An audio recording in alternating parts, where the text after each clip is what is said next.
नमस्कार। आज हम कबीर पाठ हमारे अंतरा भाग 1 से करने जा रहे हैं। इसका जो सबसे पहला जो हमें मिलता है, जो सबसे पहले लिखा गया है दोहा, उसके अंदर आप ये देखेंगे कि वो जाति प्रथा या धर्मों के ऊपर बात की गई है। समाज में प्रमुख 2 धर्मों में फैली कुप्रथाओं की कड़ी निंदा की गई है।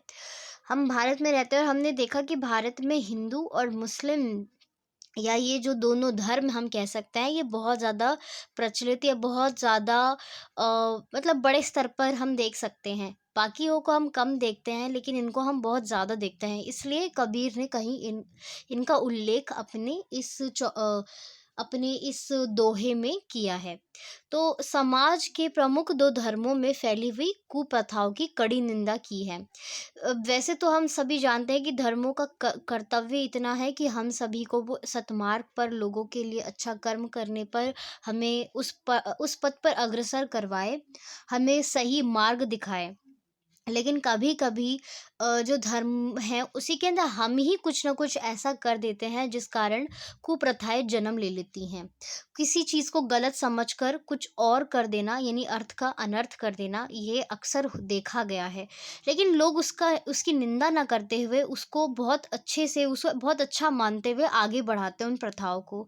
जैसे कि हिंदुओं में चाहते तो लोग ये समझते हैं कि नहीं, सभी सभी लोग भगवान ईश्वर ही के रूप हैं, तो इस प्रकार सब लोग एक समान ही हैं। सभी में भगवान का अंश है, तो फिर कोई छोटा या कोई बड़ा कैसे हो सकता है?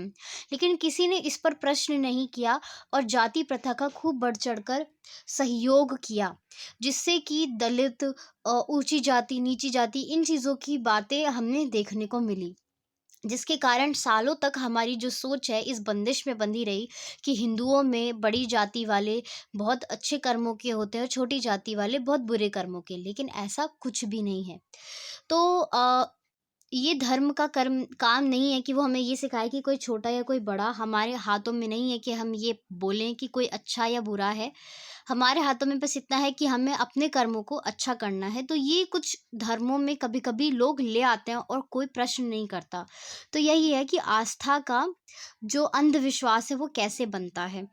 अब हिंदू जो है उनमें जाति प्रथा, दलित, वेश्या जैसे जो लोग हैं उनको बड़ी परेशानियाँ झेलने को मिली। यानी कि कॉन्ट्राडिक्टरी बातें यहाँ पे देखने को मिलती हैं कि हम लोगों को तो बोलते हैं कि वो भगवान का अंश है, बट फिर हम कहते हैं कि तुम छोटी जाति के हो, तुम दलित हो, तो तुम पानी नहीं पी सकते हो कुएँ से। ये कबीर जी ने अपने दोहे में लिखा है।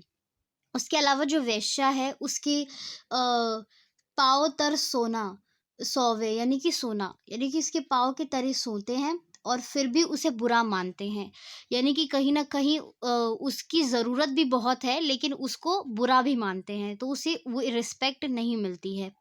इसके बाद मुस्लिम्स को देखा जाए तो मुस्लिम जो है उन्हें तुर्कन भी कहा गया है, यानी वो तुर्क से आए हुए हैं, उन्हें कबीरदास जी ने तुर्क कहा है।